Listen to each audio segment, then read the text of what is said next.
ಎಲ್ಲರಿಗೂ ನಮಸ್ಕಾರ. ಈಗಿನ ಜನ್ರೇಷನ್ಗೆ ಪರ್ಫೆಕ್ಟಾಗಿ ಹೊಂದುವಂತಹ ಆರೋಗ್ಯಕರವಾದ ಒಂದು ಗ್ರೇವಿ ಮಾಡ್ಕೊಳ್ಳೋಣ. ಅದು ತುಂಬಾ ಅದ್ಭುತವಾಗಿರುತ್ತೆ. ಹೋಟೆಲ್ನಲ್ಲಿ ಹೋದಾಗ ನಾವು ಇದು ಮಿಸ್ಸೇ ಮಾಡಲ್ಲ, ಅಷ್ಟು ಚೆನ್ನಾಗಿರುತ್ತೆ. ಆರ್ಡರ್ ಮಾಡಿ ತಿಂದಿದ್ವಿ. ಸೊ ಅದನ್ನ ಮನೆಯಲ್ಲೇ ಹೇಗೆ ರುಚಿಯಾಗಿ ಮಾಡ್ಕೊಳ್ಳೋದು ಅಂತ ನೋಡ್ಕೊಳ್ಳೋಣ. ಮೆಂತ್ಯ ಬಟಾಣಿ ಮಲೈ ಗ್ರೇವಿ ಇದು ತುಂಬಾ ಅದ್ಭುತವಾಗಿರುತ್ತೆ. ಚಪಾತಿ, ಪರೋಟ, ನಾನು ಈ ರೀತಿಗೆ ಎಲ್ಲದಕ್ಕೂ ಹೊಂದ್ಕೊಳ್ಳುತ್ತೆ. ಹೇಗೆ ಮಾಡ್ಕೊಳ್ಳೋದು ಅಂತ ನೋಡ್ಕೊಳ್ಳೋಣ. ಮೊದಲಿಗೆ ಪ್ಯಾನ್ ಇಟ್ಕೊಂಡು ಒಂದು 2 ಇಂಚಷ್ಟು ಚಕ್ಕೆ ಹಾಕ್ಕೊಳ್ಳೋಣ. ಒಂದು 4 ಏಲಕ್ಕಿ ಮತ್ತು ಲವಂಗ ಒಂದು 4ರಿಂದ 5 ಹಾಕ್ಕೊಳ್ಬೇಕಾಗುತ್ತೆ.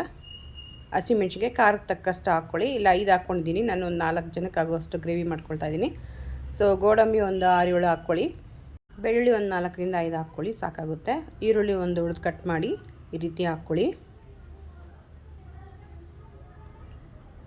ಇಷ್ಟೇ ಇದು ಗ್ರೇವಿಗೆ ಬೇಕಾಗಿರೋ ಮಸಾಲೆ ಪದಾರ್ಥಗಳು. ಸ್ವಲ್ಪ ಎಣ್ಣೆ ಹಾಕ್ಕೊಂಡು ಇದನ್ನ ಚೆನ್ನಾಗಿ ಫ್ರೈ ಮಾಡ್ಕೊಳ್ಬೇಕಾಗುತ್ತೆ. ಒಂದು 2ರಿಂದ 3 ಸ್ಪೂನ್ ಎಣ್ಣೆ ಹಾಕ್ಕೊಳ್ಳಿ, ಸಾಕಾಗುತ್ತೆ. ಈ ರೀತಿ ಚೆನ್ನಾಗಿ ಫ್ರೈ ಮಾಡ್ಕೊಳ್ಬೇಕು.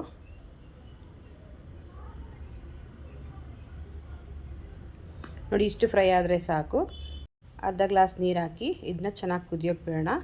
1 ನಿಮಿಷ ಬಿಟ್ಟರೆ ಸಾಕು, ಚೆನ್ನಾಗಿ ಕುದ್ಬಿಡುತ್ತೆ. ಈ ರೀತಿ ಕುದಿಯೋಕೆ ಬಿಡೋದ್ರಿಂದ ನಾವು ಗೋಡಂಬಿ ತುಂಬ ಸಾಫ್ಟ್ ಆಗುತ್ತೆ ಮತ್ತು ಚಕ್ಕೆ ಲವಂಗ ಅದೆಲ್ಲ ಫೈನ್ ಪೇಸ್ಟ್ ಆಗಿ ಕ್ರೀಮಿ ಟೆಕ್ಸ್ಚರ್ ಆಗಿ ಚೆನ್ನಾಗಿ ಬರುತ್ತೆ ಈ ಗ್ರೇವಿಗೆ. ಸೊ ಮಿಸ್ ಮಾಡದೆ ಈ ರೀತಿ ಕುದಿಯೋಕೆ ಬಿಡಿ.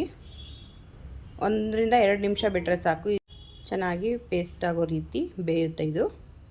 ಸೊ ಇದನ್ನ ತಣ್ಣಗಾಗೋವರೆಗೂ ನಾವು ಒಂದು ಬೌಲ್ಗೆ ಹಾಕಿಡೋಣ. ಎಲ್ಲ ನೀಟಾಗಿ ತೆಗೆದು ಒಂದು ಬೌಲ್ಗೆ ಹಾಕಿಟ್ಕೊಂಡ್ರೆ ಆಯಿತು. ಅದು ತಣ್ಣಗಾದ್ಮೇಲೆ ನಾವು ಅದನ್ನ ಪೇಸ್ಟ್ ಮಾಡ್ಕೊಳ್ಬೇಕಾಗುತ್ತೆ. ಈಗ ಅದೇ ಪ್ಯಾನ್ಗೆ ಒಂದು 2ರಿಂದ 3 ಸ್ಪೂನ್ ಎಣ್ಣೆ ಹಾಕ್ಕೊಳ್ಬೇಕಾಗುತ್ತೆ. ಜಾಸ್ತಿ ಎಣ್ಣೆ ಇಡಿಸಲ್ಲ, 1ರಿಂದ 2 ಸ್ಪೂನ್ ಆದರೆ ಸಾಕಾಗುತ್ತೆ. ಈಗ ಮೆಂತ್ಯ ಸೊಪ್ಪು ಚೆನ್ನಾಗಿ ತೊಳ್ಕೊಂಡು ಕಟ್ ಮಾಡಿಕೊಂಡು ಹಾಕ್ಕೊಳ್ತಾ ಇದ್ದೀನಿ. ನಾನಿಲ್ಲಿ ಅರ್ಧ ಕಟ್ ಬರುತ್ತಲ್ವ, ಅದರಲ್ಲಿ ಅರ್ಧ ಕಟ್ ಸಾಕಾಗುತ್ತೆ ನನಗೆ. ನಿಮಗೆ ಕ್ವಾಂಟಿಟಿ ತಗ್ನಂತೆ ಹಾಕ್ಕೊಂಡು ಫ್ರೈ ಮಾಡ್ಕೊಳ್ಬೇಕಾಗುತ್ತೆ. ಕೇವಲ ನಮ್ಮ ಹತ್ರ ಒಂದು 10 ನಿಮಿಷ ಇದ್ದರೆ ಸಾಕು. ಈ ರೀತಿ ಹೊಸ ರೀತಿ ತಿಂಡಿ ಮಾಡಿಕೊಟ್ಟಂಗೂ ಇರುತ್ತೆ, ಅಷ್ಟು ಅದ್ಭುತವಾಗಿ ರುಚಿನೂ ಸಹ ಇರುತ್ತೆ.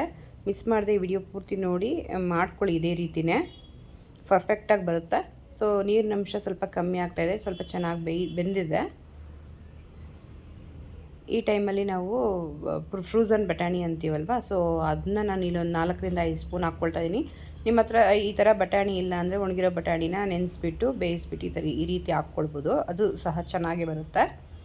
ನಾವಿಲ್ಲಿ ಫ್ರೋಝನ್ ಬಟಾಣಿ ಹಾಕಿರೋದ್ರಿಂದ ಒಂದು 2 ನಿಮಿಷ ಈ ರೀತಿ ಕೈ ಆಡಿಸ್ಬೇಕಾಗುತ್ತೆ. ನಾವು ಆಗಲೇ ಫ್ರೈ ಮಾಡಿಕೊಂಡು ಕುದಿಸಿ ಇಟ್ಕೊಂಡಿದ್ದೀವಲ್ವ ಮಸಾಲೆಗೆ ಅಂತ, ಸೊ ಅದನ್ನು ಸಹ ಫೈನ್ ಪೇಸ್ಟ್ ಮಾಡ್ಕೊಳ್ಬೇಕಾಗುತ್ತೆ. ನೋಡಿ ಈ ರೀತಿ. ಸೊ ಇದು ಆಲ್ರೆಡಿ ಬೆಂದಿದೆ. ಈಗ ಇದನ್ನು ಸ್ವಲ್ಪ ಹಾಕಿ ಒಂದು 2-3 ನಿಮಿಷ ನಾವು ಇದನ್ನ ಚೆನ್ನಾಗಿ ನೀಟಾಗಿ ಹೊಂದ್ಕೊಳ್ಳೋ ರೀತಿ ಕಲಿಸ್ಕೊಂಡು ಈ ರೀತಿ ರುಚಿಗೆ ತಕ್ಕಷ್ಟು ಉಪ್ಪು ಮತ್ತು ಗರಂ ಮಸಾಲ ಒಂದು ಅರ್ಧ ಸ್ಪೂನ್ ಅಷ್ಟು ಹಾಕ್ಕೋಣ. ಜಾಸ್ತಿ ಬೇಡ, ಫಸ್ಟೇ ಹಾಕ್ಕೊಂಡಿದ್ದೀವಲ್ವ ಚಕ್ಕೆ ಲವಂಗ ಅದೆಲ್ಲ. ಸೊ ಇವಾಗ ಒಂದು ಅರ್ಧ ಸ್ಪೂನ್ ಹಾಕ್ಕೊಂಡು ಫ್ಲೇವರ್ಗೋಸ್ಕರ ಹಾಕ್ಕೊಂಡ್ರೆ ಸಾಕಾಗುತ್ತೆ.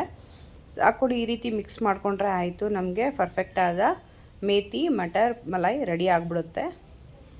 ತುಂಬಾ ಚೆನ್ನಾಗಿರುತ್ತೆ, ಅಷ್ಟು ಅದ್ಭುತವಾಗಿರುತ್ತೆ. ಮಿಸ್ ಮಾಡ್ಕೊಬೇಡಿ. ಮೇಯ್ನ್ ಇಂಗ್ರೀಡಿಯೆಂಟ್ ಅಂದರೆ ಹಾಲು. ಈ ಚಿಕ್ಕ ಲೋಟದಲ್ಲಿ ಒಂದು ಅರ್ಧ ಲೋಟದಲ್ಲೇ ಹಾಕ್ಕೊಳ್ಳಿ, ಸಾಕಾಗುತ್ತೆ. ನಮಗೆ ಎಳ್ಳಷ್ಟು ಸಹ ಫೀಲ್ ಬರಲ್ಲ, ಹಾಲು ಹಾಕಿದ್ದೀವಿ ಅಂತ. ಅಷ್ಟು ಚೆನ್ನಾಗಿರುತ್ತೆ. ಪರ್ಫೆಕ್ಟಾಗಿ ಉಪ್ಪು ಖಾರ ಮಸಾಲ ಎಲ್ಲ ಚೆನ್ನಾಗಿ ಹೊಂದ್ಕೊಂಡಿರುತ್ತೆ, ಅಷ್ಟು ಚೆನ್ನಾಗಿರುತ್ತೆ ನಿಜವಾಗ್ಲೂ. ಇದು ಪರೋಟ ಅಥವಾ ಚಪಾತಿ ಯಾರಾದರೂ ಗೆಸ್ಟ್ ಬಂದಾಗ ಮನೆಗೆ, ಅಥವಾ ಮಕ್ಕಳಿಗೆ ದಿಢೀರಂತ ಮಾಡಿಕೊಡ್ಬೇಕು ಸ್ಪೆಷಲ್ ಅಕೇಷನಲ್ಲಿ ಸಹ ಈ ರೀತಿ ಮಾಡಿಕೊಂಡ್ರೆ ಎಲ್ಲಿ ಕಲ್ತ್ಕೊಂಡೆ, ಹೇಗೆ ಮಾಡಿದೆ ಅಂತ ಖಂಡಿತವಾಗ್ಲೂ ಎಲ್ಲರೂ ಕೇಳ್ತಾರೆ. ಸೊ ಮಿಸ್ ಮಾಡದೆ ಈ ರೆಸಿಪಿನ ಮಾಡ್ಕೊಳ್ಳಿ. ಈ ವಿಡಿಯೋ ನೋಡಿ ಸಪೋರ್ಟ್ ಮಾಡ್ತಾ ಎಲ್ಲರಿಗೂ ನನ್ನ ಕಡೆಯಿಂದ ಧನ್ಯವಾದಗಳು ತಿಳಿಸ್ತಾ ಇದ್ದೀನಿ. ಇಲ್ಲಿ ತನಕ ನನಗೆ 206 ಸಬ್ಸ್ಕ್ರೈಬರ್ ಆಗಿದ್ದಾರೆ, ಅವ್ರಿಗೆಲ್ಲರಿಗೂ ಸ್ಪೆಷಲ್ ಥ್ಯಾಂಕ್ಸ್ ಹೇಳ್ತಾ ಇದ್ದೀನಿ. ಇನ್ನು ಯಾರೆಲ್ಲ ನನ್ನ ಪೇಜ್ನ ಫಾಲೋ ಮಾಡಿಲ್ಲ, ಸಬ್ಸ್ಕ್ರೈಬ್ ಮಾಡಿಲ್ಲ, ಪ್ಲೀಸ್ ಫಾಲೋ ಆ್ಯಂಡ್ ಸಬ್ಸ್ಕ್ರೈಬ್ ಮಾಡಿ. ನಿಮ್ಮ ಮನೆ ಮಗಳಂತೆ ಸ್ವೀಕರಿಸಿ. ಈ ವಿಡಿಯೋ ನಿಮಗೆ ಇಷ್ಟ ಆಗಿದೆ ಅಂತ ತಿಳ್ಕೊಳ್ತಾ ಹೊಸ ರೆಸಿಪಿಯೊಂದಿಗೆ ಮತ್ತೆ ಸಿಗೋಣ. ಅಲ್ಲಿ ತನಕ ಟೇಕ್ ಕೇರ್, ಬಾಯ್. ನಿಮ್ಮ ದಿನ ಶುಭವಾಗಿರಲಿ.